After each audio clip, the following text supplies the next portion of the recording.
This podcast is shot at Luminous Studios. So any artists on here, if you ever in the Texas area, look up Luminous. This is one of the top 5 studios in Texas. So whenever you're in Dallas, make sure you tap in with Luminous Sound, Luminous Studios. Hey everybody, so we'll go ahead and get started here. Let's get it. So if you're on my channel watching this video right now, you probably already know me. My name is Mutiny, and I'm an independent artist. I'm also a producer and a mixing engineer, recording engineer, all the engineers except for mastering. I don't really do mastering. But yeah, and this is my boy Vicious, who I met in December at an event called Fleet Week. And him and I hit it off real fast, and him and I have been hustling together, and so we are starting up this podcast. This is kind of our first episode, so don't hold nothing against us. We're just trying to get things started, get things working, but we do have some topics to cover with y'all today, and we're excited to get started. So if you end up tuning in to the YouTube, please, show us some love here on the chat and let us know what's up. So, Vicious, how you doing today, bro? I'm doing good, man. Can't complain, man. I'm blessed. Man, make sure, I want to give a special shout out to, Mutiny, Luminous Studios, Bigo, Pinnacle, House of Extra, and the many viewers that's tapping in right now from Bigo and YouTube. Shouts out to y'all. Welcome to the Independent Sector Podcast. I'm your boy Vicious, and this is my guy Mutiny, and this is episode 1/pilot. So hopefully, get it going up. We got a lot of stuff planned for this podcast, from, big conversations,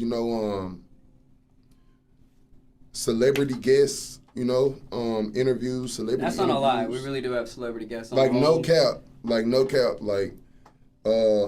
really can't speak too much on it. But we do have. We got some cool shit popping. Yeah, we got some cool shit. Real quick disclaimer: in first episode fashion, I will be eating this sandwich because I have not eaten all day. It is 4 p.m. and I'm starving. So. Shouts out to Chick-fil-A. Chick-fil-A, man. Yeah. No, for real, man. And it is called the Independent Sector, which Vicious came up with, and I thought that was dope because that is what we want to talk about. We want to talk about independent artists. So we wanted to give that a really cool name, and I think Independent Sector is perfect because it is a sector out here of independent artists. We are our own collective. Now, whether we behave as a collective and as a group is a different conversation, but whether we like it or not, we are in this together as independent artists. We are our own group out here, and we're fighting for that spot to be either not independent or independent and rich as fuck. That's what we're trying to do. So, anyway. Thanks. So, shouts out to all the independent artists out here that's on the grind, that stay on the grind, that stay doing their best shit. Mm-hmm. Whether you just starting out and you rapping in a closet, or whether you got money to record that hot demo, to send to the big leagues, Big ups to the independent artists. This is for you guys. This is for the whole independent music community, the independent culture, from whether you're a photographer jumping in, whether you're an engineer, whether you're a rapper or a singer or an actor, actress, anything, all things entertainment, shouts out, to you guys, for sure. And welcome to the independent sector. So, while I eat this, I think it'd be great for you to start off with, because look, y'all, I've been doing this for 7 years as an independent artist, and, it ain't no lie, it's hard. It's tough. It really requires a lot of work. You really have to be a jack of all trades, and sometimes you got to be a king of all trades. And that's the reason I work here at Luminous Sound Studios, is because, not necessarily because I'm in love with engineering. I am in a way, but I'm much more in love with rapping and singing and creating music, So I became an engineer, and I moved my way up into the studio so that I can meet people like this motherfucker. You feel me? That was the reason I did it. I don't do engineering because I love the crap out of it. I do love it, but it's not what necessarily wakes me up in the morning. I did it so that I could be here and meet people like this. And there's really, I don't mean to talk bad about nobody, but I see a lot of independent artists who are just, by no fault of their own, they're confused, they're frustrated, and they're trying to figure out what do they need to do that's actually gonna provide them value in their career and what they're trying to do. To touch base on the confusion part, I really feel like as an independent artist, I really feel like it's easy to get confused because it's a lot of weird shit going on. I'm pretty sure everybody who's watching this done got scammed before on social media. Well, let me bring you into, from an artist standpoint, let me bring you into our world. We get scammed tenfold. So y'all get scammed on some regular shit like, hey, you want to make 500 and turn it to 5,000? Yeah, we get, we victims of that too, but then we get motherfuckers like, hey, I create artwork. Or, hey, I'm sa-da-da-da, and it'd be like, oh, this is a blue check mark, and the blue check mark either be hacked or I ain't gonna even do that. Some of you blue check mark motherfuckers be knowing like what y'all doing, and y'all be scamming and preying on us independent artists or whatnot. Whether you hear a song that we drop and it ain't got that many streams, and y'all take an idea and bite from us, because y'all are the big guys, You got people from janky promoters, hit you up. Hey, you want to perform at this music festival or this music festival? Let me give y'all some key points. South by Southwest is coming up. Never send any motherfucker no money on Instagram to perform there. If you want to perform there, get you a badge on southbysouthwest.com. Go to the website. If you want to perform at Rolling Loud, get you a pass. They got a thing right now that I just seen on Twitter to where if you got a crypto wallet with Ethereum in there, have at least one Ethereum coin in there. If you, I believe if you buy, they got like 5,555 NFTs, Rolling Loud. If you buy one, you get a lifetime membership to Rolling Loud. So you got stuff like that. Tap in with the main vendors. Like never think that they're not going to respond or whatnot like that, because, some of these events are invitation only, but at the same time, they do have smaller events that they open for independent artists because they're not selfish and just doing strictly mainstream. It's not too many mainstreams. It's not going to be a whole mainstream extravaganza. These music festivals have small festivals for independent artists by independent, individuals. So tap in, and don't settle for less, man. I got a question. If an independent artist is to approach, I call them talent buyers, the people that are in charge of scheduling acts to perform at things like South by Southwest. Yeah. What would be the number one thing that independent artist needs to bring to show those people that they're a legit artist and they're not just, even if you are just doing this in your bedroom, you want to not present yourself that way. So what is the number one thing they could bring to that person to show them? Have an EPK. Ooh, that was it. Bring an EPK. Electronic press kit, y'all. You gotta bring an EPK. You gotta have your EPKs down packed or whatnot. You gotta make sure that, and then when you submit music to big guys, make sure that all your music is registered with a PRO.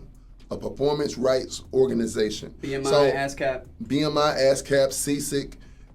Make sure you're registered with those guys or one of those performance, or if not all. Make sure you're registered with them. Because independent artists, and I've seen it a lot in Dallas. That's not an important thing for independent artists because we don't get the game. Like, prime example, when we did Fleet Week, we got so much game, we got game, that motherfuckers getting in years, from mistakes. Things you don't really find on Google, you might, but you don't know what to search, Yeah, we got a lot of game, and, I figured, why not give it to the masses, at the same time, because, we can't, it'll never be oh, we won't be able to utilize this if we share it. We'll be able to help people utilize it, and we can still utilize it. So why not share it? I want to zero in on the EPK thing. So electronic press kit, because we're gonna talk a lot about a lot of stuff, not just today, but every time. And it's gonna be damn, I gotta do all this, and it's well, yeah, you do. But take it one step at a time. So the EPK electronic press kit, this is where all of your YouTube videos, music videos if you have them, all of your links to Spotify, Apple Music, Tidal, Amazon Music, whatever. It needs to be one central location. I know some of y'all right now are thinking Linktree. I use Linktree. That's my EPK. Wrong. Okay, no, it's not. And Linktree's dope. I'm not talking bad about Linktree. I got a Linktree. It's on my Instagram. It's fire. Love it. It's not your EPK because your Linktree can only house so much information. If you are a serious artist and you have a lot going on, you have way too much that for a Linktree to properly show to somebody. So it's really like a website. You want to have a website that is your website and has literally everything about you.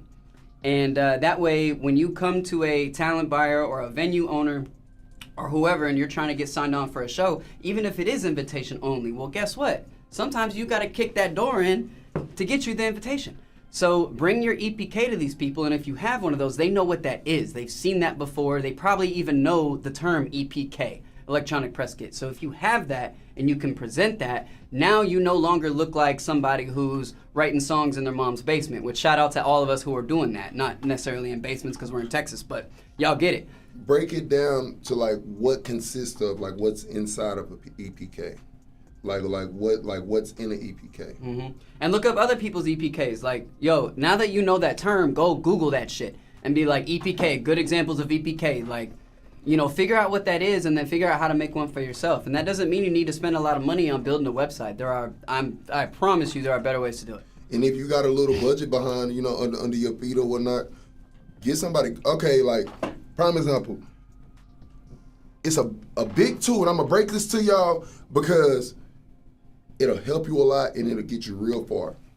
And you're going to spend 20, at least 10, probably. If you can find a good person, you'll find 10 or 80, 150, the most I've seen. If you go to Fiverr is a freelance app. It has a lot of freelancers. I bought a song from a guy on Fiverr like 3 years ago, and like I paid like $15. So he never sent me a reference track. He only just sent me the lyrics. So still to this day, I got this song, and it's a dope fire song. It's just I could never catch it because I never got a reference track. But they got that. They got. Point being, you could probably hire someone for real cheap to build you an EPK. Yeah, they got people that build EPKs on there, bios, the whole shebang, like on Fiverr, for dirt cheap. So make sure y'all tap in to Fiverr. And if you ever shoot like music videos or whatnot like that, and you're just like, oh, I don't know where to shoot, like I don't have an idea, download Pure Space. Pure Space use like pretty much an Airbnb for, you know, the entertainment industry. You know, if you want to rent a cathedral, you know, for a church, you know, like for a music video, or if you want to rent a swimming pool, you know, shit, you know, for a pool party scene in your music video. We gonna Pure save Space. that money, little diggy. Yeah, facts. You gonna save that money, like facts. No, look, okay, so boom, story time. All right, so rewind. It's 2021. Okay, so I was going down Inwood. I was driving down Inwood, you know, the part of Inwood where it gets like them nice ass houses, like Inwood Northwest Highway area, like right over that cusp right there, and it's the nice ass houses. I was listening to this song, bro, and I was like, damn, I need to shoot a music video. And still to this day, big shout out to Bruce. Bruce was like, hell yeah, fuck it. Old school white guy, cool as fuck. I was knocking on everybody though. Okay, so it was like a mansion. It was gated off. I knocked on the no, I just pretty much basically, okay, I trespassed because the gate because the gate was open.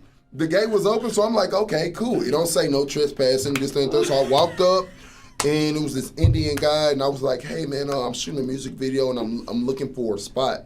You know, it don't have to be inside your property. I just want to shoot it on your property. You know, you have a nice property or whatnot. He was just like, get the fuck out of here. And I'm like, all right, bet.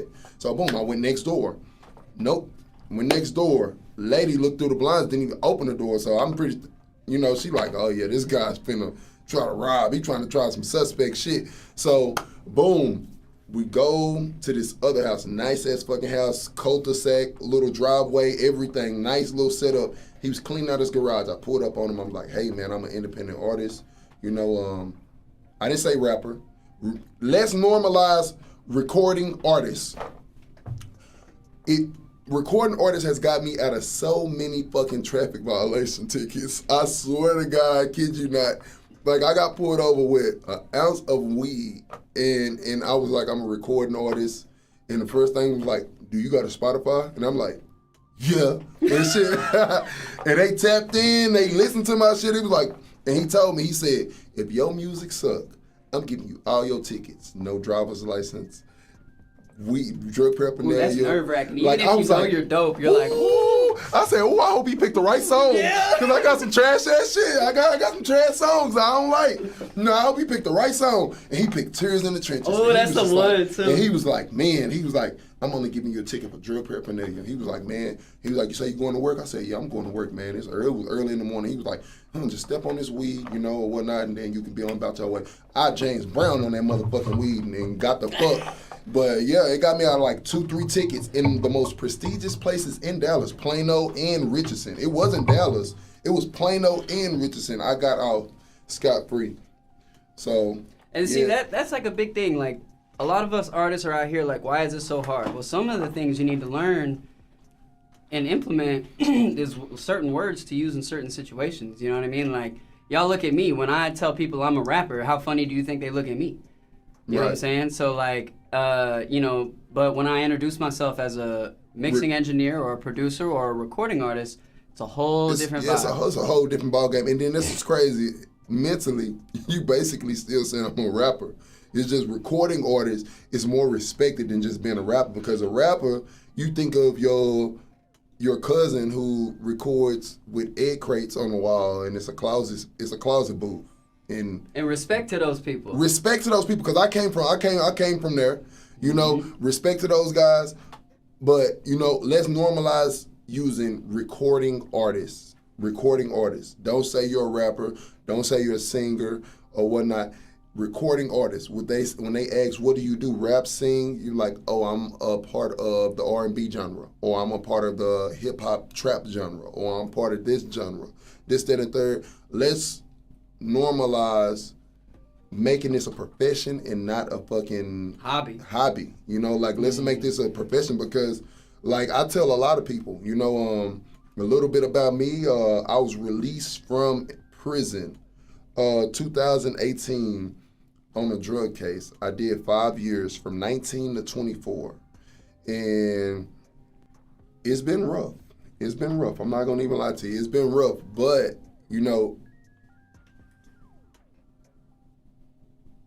brain fart.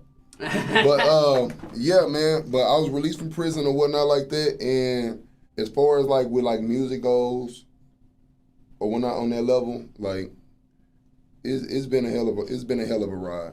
I say that it's been a hell of a ride, and I learned to not say that, because I didn't fuck myself out of a lot of shit. So if you have been incarcerated before and you're a rapper, recording artist, if you're a recording artist or whatnot, I'm talking to you guys, Bigo. I'm talking to you guys on the podcast. If you guys have been in situations like that, let's normalize not saying it unless it's asked. Let's normalize like I said it, because I didn't talk myself out of a lot of deals. Like, prime example, I was in a room. I talked myself into the room with 5 investors, angel investors, and those are hard to come by. And I was so fucking happy. I'm like, oh man, it's gonna be it. Like, I'm only looking for 5,000, like, and invest 5,000 a pop out of each of these guys. That's it. Like, if you got the recipe, you got your own recipe, that's gonna catapult you. And let me tell you a little bit about me. I was incarcerated, this, that, and the third. You seen like people on the table like this to like.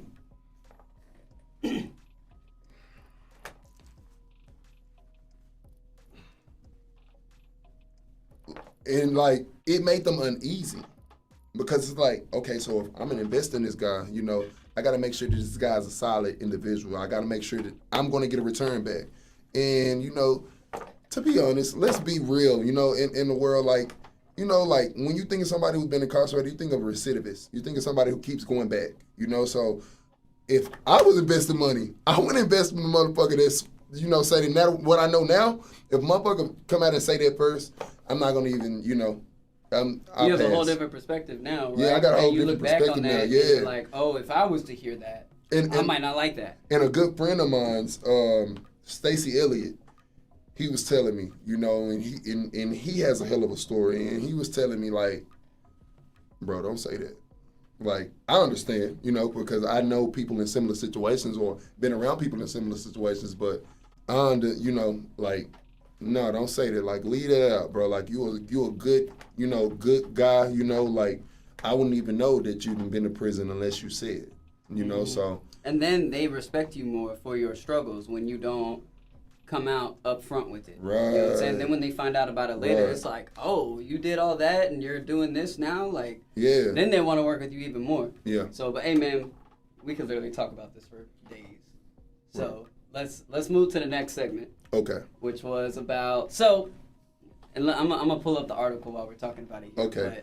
But, all right, so recent news broke. This part of the podcast is called Recent News, you know, so basically we're going to be talking about different stuff that's going on in the world right now, and mainly the music industry. So, hence the independent sector. So, I mean, we're going to talk about a couple of headlines, meaning being this one, the one. Michael Jackson, rest in peace, the king of pop. Mike Jack, you know, has a whole slew of music, you know, like, God forbid if I was, you know, shit, and I always have extra music in your arsenal. I always never release all your music. Save it, you know, because these are your eggs. Never, and when you release them, you're putting an egg in a basket. Never put all your eggs in one basket. Save them.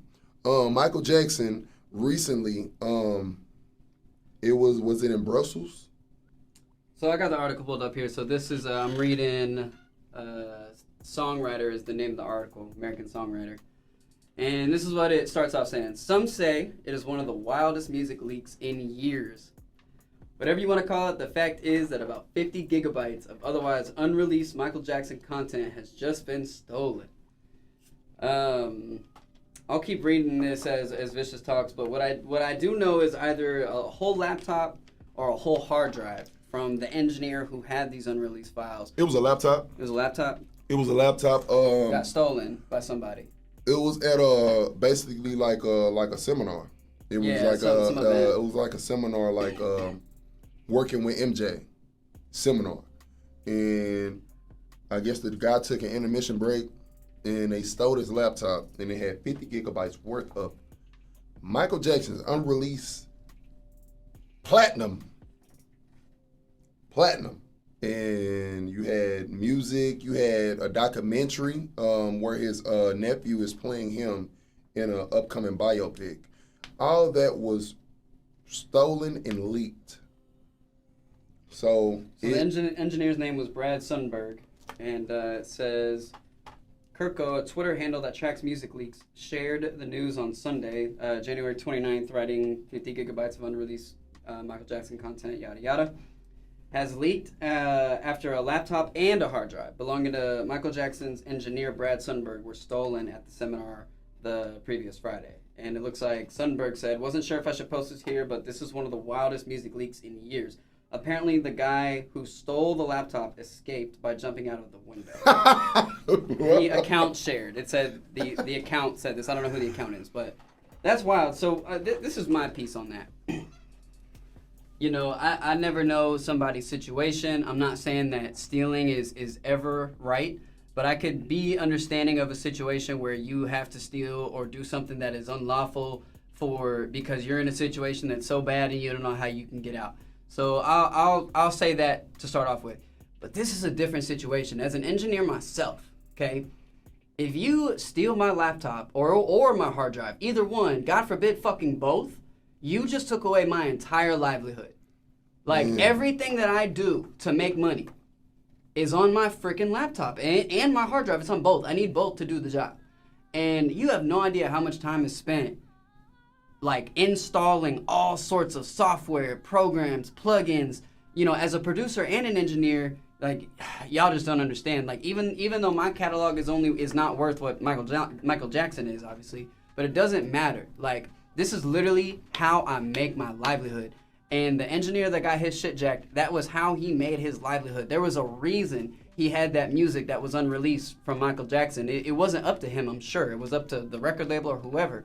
But anyway, when have you ever heard of this guy? Like have you ever like? Brad Sundberg? No, I'm not. I mean, I probably have heard of him, to be honest, because I do a lot of engineering research. Right. But I didn't recognize the name. But my point is, when it's one thing to steal condoms from 7-Eleven, okay? It is a whole nother thing. It is a whole nother thing to literally steal the livelihood of a man. Like, hey, no cap, like, and to touch bases on that, like, since I'm gonna say this again, and if y'all don't tap in, you'll never know. Since been released, music is all I got, so, I mean, before music, before, incarceration, it was the dope game. So that's all I knew. That was all I had, I started, with the dope game before I can even apply for a job. So that was my way of surviving, and let's normalize getting out of the struggle, because the rap game is glorifying the streets and the struggle as if that's like the thing to do. Like, you know how many people I've seen die in front of me? Like friends, like, oh, this is my friend to the end. Boom, he get dome shot. It's like, you can't do nothing about it. You can't go to the police. You can't say nothing. You got to keep a code of silence. You got to, those guys were apprehended because they snitched on themselves. But at the same time, it's like, dang, like, I wouldn't wish it upon my worst enemy. Like, these are people you make pacts with. Like, these are your brothers forever. And now I got to write songs and put RIP in them. So, like, the rap game, stop incorporating the streets in the rap game. Like, that's why a lot of these people are getting smoked, because you can't be on both sides. So when you're being a rapper and you're at this said restaurant or said place or whatnot, you're in rapper mode. You can't be rapper, street guy. Rapper, street guy. No, you can't do that. So that's why a lot of them get, boom, said, Mo 3. Mo 3 is a whole rapper out here, came from the streets.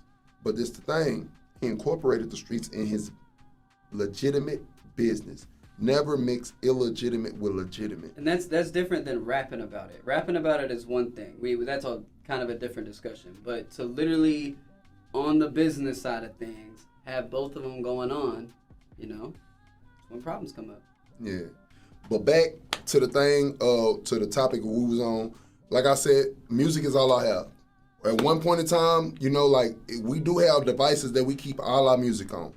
All our masters, like everything, like we keep it all, like track outs, everything, like everything is on my iPhone. I lost my iPhone one time and I was boo-hooing, like literally, like I'm 6'4", 230 pounds. I was boo-hooing. My big ass was boo-hooing. Like I was crying. Like my daughter was crying with me because she was just like, oh, it felt like I lost a loved one. Like my grandma passed 3 years ago, rest in peace. And it felt like I lost my grandma again.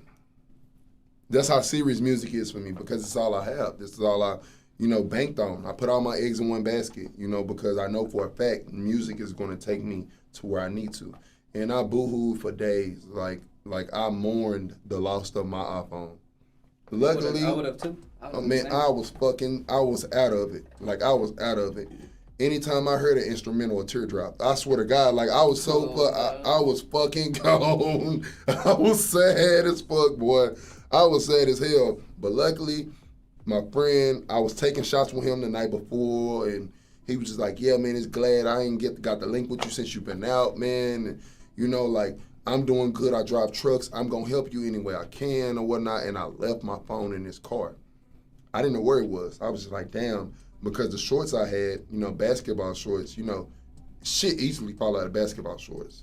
So shit, they really need to fix that, bro. I swear to God, bro.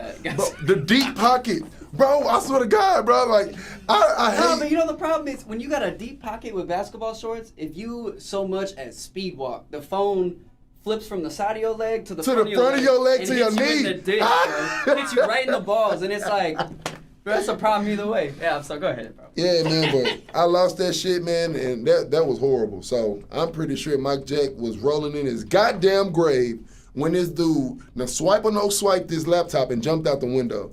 Like, shame on this guy. I hope they find him. I hope they apprehend him. I hope they get their music back, because that was horrible. That was a low blow. That wasn't your music. That was that man's story that he had on that laptop, 50 gigabytes of his story on that laptop. And you shouldn't have took it from the engineer, because that's his story too as well. That's his whole life, bro. Like, that's his life's work. Now, here's the thing. They probably who the fuck was this guy? My bad for cutting you off. Who the fuck was this guy? Like, didn't say a name. Yeah, like who is this guy? Like, I don't know. Just a nobody, just like a whole fan in there. Like, oh, I just love Michael Jackson. So like, the thing is they probably did have all of that music backed up. They probably have other copies of everything that was on there somewhere else. But it's still. But now it's worthless. Even though they have it, it's worthless now because somebody else got it. So, but hey, let's we're already at 30 minutes. So I say we shift gears into a hard left and talk about something really weird, and I got an idea for us. Okay. I kind of want to talk about what's going on with Ukraine and Russia, because we, as a people, have kind of fallen off what's going on over there. Yeah, and you know, I'm guilty of that, because I thought the shit was over with. You know, and then last time I heard Vladimir Putin, his health was like, so I just thought like, oh yeah, here it go. He finna go and croak, and it's over with, because I was just like, you know, like, didn't he initiate the war? All right, so it's super complicated. In a way, yes, he did. But so many years ago, like 50 years ago or something, Russia and NATO had an agreement. And now look, y'all, okay, we're not historians. We're just talking about what we think we know. But anyway, so NATO said they would not expand. They would not have any other European countries join NATO. And Russia was like, all right, cool, we'll be quiet as long as that happens. Well, that didn't happen. NATO kept expanding. Russia kept warning that, hey, we're not cool with this, stop it. And NATO was like, we can't hear you. And so Russia, from their perspective, deeply feels like Ukraine is supposed to be a part of Russia, similar to how China feels like Taiwan is a part of China. Now, who's right? I don't think we're in a position to say. I think we look at it from the U.S. and we're like, Putin, will you chill the fuck out? You know? And I'm not saying that he's right in what he's doing. He's obviously not. He's literally causing people to die right now, right? So, but anyway, it's a very dense and convoluted situation. I think a lot of Americans don't understand the Russian perspective. Again, I'm not saying it's right, but I think it's a lot more understandable when you see what Putin has been saying for the last 20 or 30 years. Now, let's talk bad about Putin. He's obviously a tyrant. He obviously, but if you watch Joe Rogan's podcast, there was a guy on there recently, I can't remember his name, but he was very high up into the intelligence, and started talking about how Putin is very aware of the fact that we know where he is at all times, and we know what he's saying, we know what's being said to him, and all that kind of stuff. So Putin is aware of the fact that if he sends a nuke at us, we're not only going to send a nuke at Russia, we're going to send a nuke at his forehead. And so there's that. Now, does that mean that Putin's not crazy enough to do it? I think that's the scary question we all want to know the answer to, right? Yeah, I don't think Putin gonna do no shit like that, because he would have been did some shit like that. Like he makes all kind of threats and shit like that. I think he knows who to pick on, because it's like Russia and Ukraine situation. It's like pick on somebody on your own size type situation. It's like he just I feel it was that. just like, oh man, like it gave me Constantine vibes. Like he gave me, like, I wouldn't even say Hitler.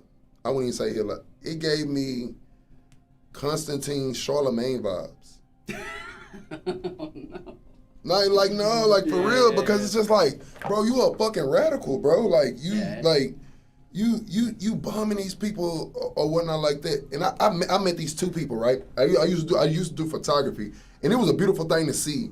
You know, I met these two people. I was doing photography for this guy named what is this guy named? He's a salsa guy. I'll just say that. He does salsa. He open, like, you know how promoters do like club, like showcases and shit like that? He go to different like bars and lounges and shit like that and have salsa night. And I was doing photography for salsa night. And big ups to him. A phenomenal guy. He opened the doors for me when I was doing photography. or whatnot. Like they gave me my first gig, and I used to do it every Saturday and Sunday. Big up to that guy. I was doing it one night, and I used to mingle, and network, and that's what pretty much opened me to be more open and network or whatnot like that. It was that gig because I used to meet people from all over the world, and everybody can relate. It wasn't a race barrier. It wasn't nothing. Everybody, salsa, merengue, cumbia, like everything, like that's what everybody came for, and that's what brought everybody together. And it was just like a beautiful thing. Like, and I met these two ladies. One was from the Ukraine, and they was best friends. One was from the Ukraine, and this was in the middle of the war. One was from Ukraine, and one was from Russia, and they was best friends. I kid you not, and that was a beautiful thing. I was just like, damn, it shows you like there is some type of hope, like, because I just thought like they hate each other guts now. Like, oh, where you from? Oh, I'm from Russia. No, okay, that's some blood and crip shit. Like, where you from? Oh, I'm from Ukraine. Yeah. Oh, okay. I'm from Russia. Like no. That's like one of the super sad parts about the whole thing is the people in Russia. We've seen videos of the civilians of Russia saying, we don't want this. We're not down with this. We have friends and family from Ukraine. We've grown up next to these people. We love them. We're not trying to be in this war. And Ukraine is saying the same thing. Like, we have friends in Russia. We don't like Putin, but we like our uncle in Russia, right? Like, we're not trying to be doing this. And it's just like this forced war effort designed by the fucking people who run the world. And people who don't want to be in the war are fighting each other. And it's like, I don't know if we've ever lived in a better and stupider time all at once. Shame on you, DJI. Because around this time, I had just got my drone. My DJI drone, I had a DJI Air Mavic 2. And it was my baby. Like I was going through pilot school or whatnot to become a drone pilot or whatnot, get my 107, like all that. Like, and when I heard that shit, it's just like pretty much I kind of like dislike, like don't fund the fucking war with fucking drones. Like the Air Mavic 3s, they had just came out. They flooded Russia and the Ukraine with these fucking drones.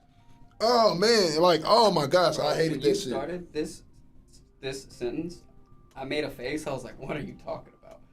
And then now you make a whole bunch of sense. Like, I didn't even know that. Yeah, the DJI, man, like they funded, like any drone that's in that war is funded by DJI. Like DJI sends it for, like, I don't know if they send it for free or what, but I'm pretty sure they pay for it, but they loaded. Like, if you look back, it's a story that I look back. It was like a base for Russia, and like they was trying to hurry up and get the fuck because I guess Ukraine found out that spot. And when they took the picture, you see number empty boxes of DJI Mavic. Some had still drones in it, still had drones in it. Like you still had like it was like number like empty boxes of DJIs or whatnot. And I was just like, oh my gosh, bro, like this is a terrorist tool, like a tool for terrorism. And like now they got it to where,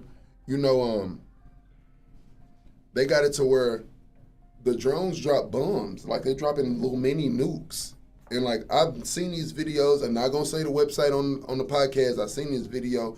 Instagram is getting flooded with these sites. These pages to where they're showing uncensored content of like from the war, like different, like when you was a kid, who watched you watched Faces of Death? Mm-hmm. When you was a kid? Mm-hmm. My cousin used to have these little tapes, these cassette tapes. He's from McKinney, North McKinney. And he used to come down every summer, and he used to bring these fucking VHS tapes, like this tall, full of VHS tapes. And it was called Faces of Death, and it showed like crime scenes, uncensored crime scenes, different shit of that nature or whatnot like that. But they got different websites now, and now Instagram is flooding, with these pages. And like I just get hooked and be seeing them like, oh my gosh, like this is the reality of reality. Like that's why I watch them. I don't watch them because I like blood and gore. Well, I do like blood and gore because I watch movies with blood and gore. So, to see it in real life, it's just like, sheesh, like, oh my gosh. But they had a video on there where it was a drone and it was a Ukrainian soldier. He was marching through their little dig out or whatnot. And he was marching through it and you just see these two little items drop from the drone. It wasn't little, I'm pretty sure. It was probably about this size, about the size of my arm probably. And then you see it drop. It was two of them. Boom! And I'm like, oh my gosh, bro, like, Dang, so I'm not even finna fund DJI. I'm not gonna my next drone. I'm gonna get another drone. Like I don't know, it's crazy. But the war is overall is crazy. For all of you designing high tech shit out in the world, so like right now the biggest currency in the world is actually silicone processing chips, like the processor chips that run in your phone and your laptops and all that kind of stuff. This is like the biggest commodity in the world right now and is a huge topic amongst governments. That's the biggest currency? Well, currency meaning like yeah, no, I know. Asset. Like it's the ability to either manage that supply chain or just have chips in general it's bigger than oil at the moment.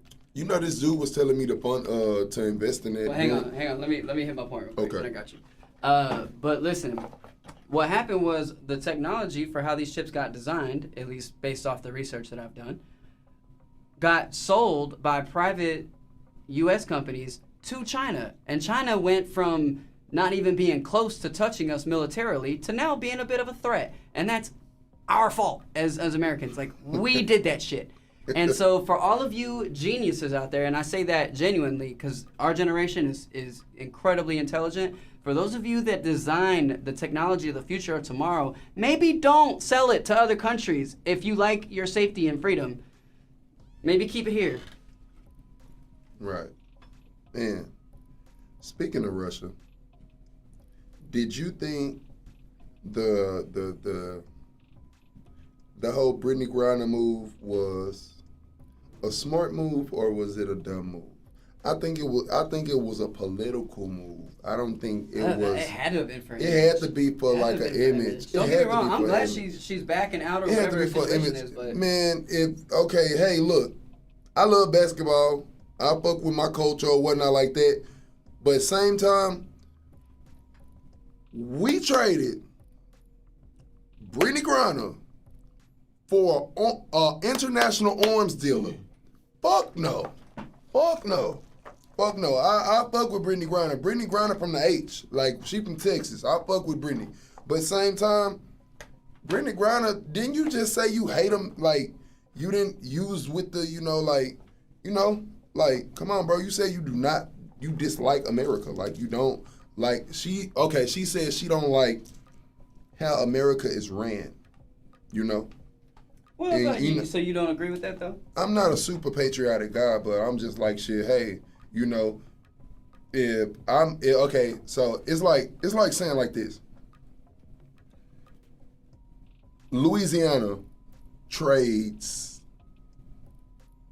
me for one of their own, Texas, prisoners or whatnot, and he's a mass serial rapist.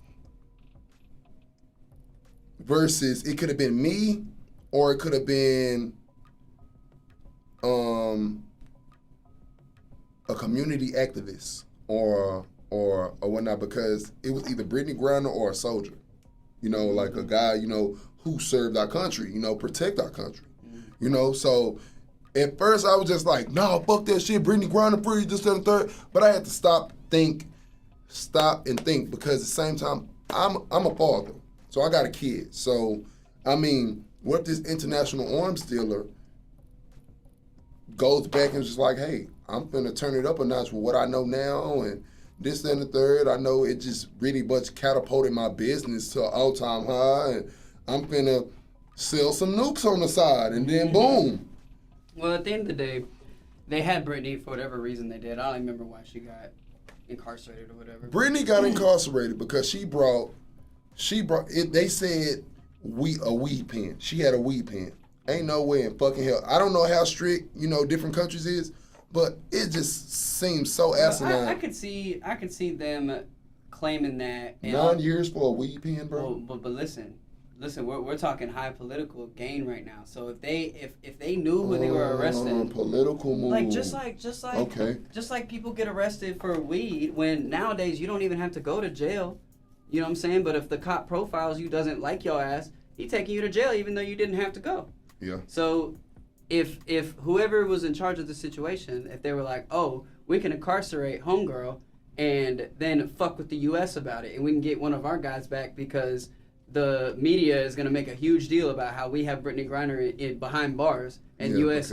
and they're gonna paint the picture like U.S. ain't doing nothing about it, which we all know isn't true. Yeah, because the U.S., you know, you got those people. Those people are highly intelligent. Those people, you know, like U.S. I'm sorry, I know everybody is American. Majority of people, Americans watching this on Bigo and on the podcast.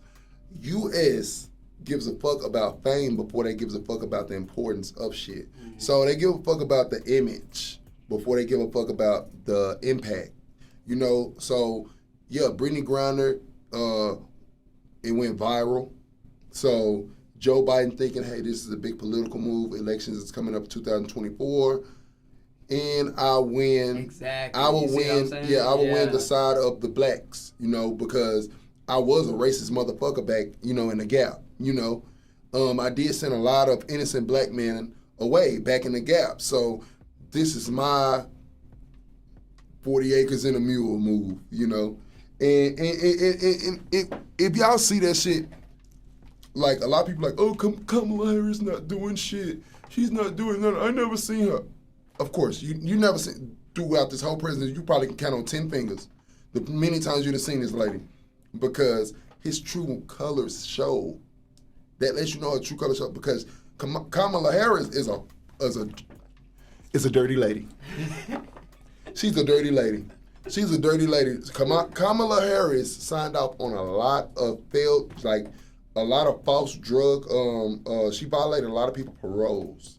So the reason why a lot of people fathers are still incarcerated or whatnot like that is because she falsified a lot of documentation to get a lot of black people incarcerated. And Joe Biden was, you know, like in the Senate, I believe, or he's been a politician for a really he was in politics when this happened. So they worked hand in hand, you know, knuckle to knuckle to make that shit happen, and it was over. Let me stop lying. I pick up the numbers, but it was over. It was in the thousands, probably hundreds of thousands. All right, well, hey, we're at 48 minutes. I say this was great, man. I think this went well for y'all. We like came here, had a plan, right? But we had not set up any of the gear. We get in here, set it all up, you know, and so we're just kind of winging it a little bit. And we want to evolve this into something much bigger, something more professional, and we will do that. But today is just our first take, and you know, we were able to fill up 48 minutes without even trying. So that's what's up. Light work, easy, bro. Like, that's just dope. So, guys, we are the independent sector, and anything that we say, we talked about a lot of crazy topics today, but look, we're just two guys who are doing their very best to succeed in life. And you don't have to agree with us. We're not saying that everything we say is 100% true, especially when it comes to the non-music stuff. If it's music stuff, you might want to listen to us because we've been there, done that.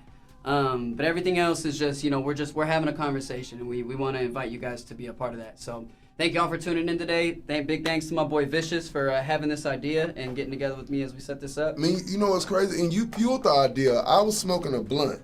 I was sitting at the house, bro, and I was finna go to sleep. And I seen your story, bro, and you was talking about how artists get scammed a lot, and it be the big guys, you be the big fishes, you know, that scam, you know, that or lookalikes. Yeah, copycats. Or the lookalikes, you know, that pretty much fuck us over or whatnot. And I was just like, bro, we should start a fucking podcast, bro. And here we are, like a week and a half later doing it. Right. You know? So and we will actually, next episode, we'll probably talk more about scamming. We like brushed by a lot of topics today. We said a lot of stuff. We could probably zero in on that topic a little bit next episode. Yeah, for sure. Yeah. So, all right, y'all, we signing off. Thank y'all. Appreciate you for tapping in the independent sector. I am your boy Vicious. This is my guy Mutiny. Already. Shouts out to Luminous Studios. That's right. Let's go. Peace out.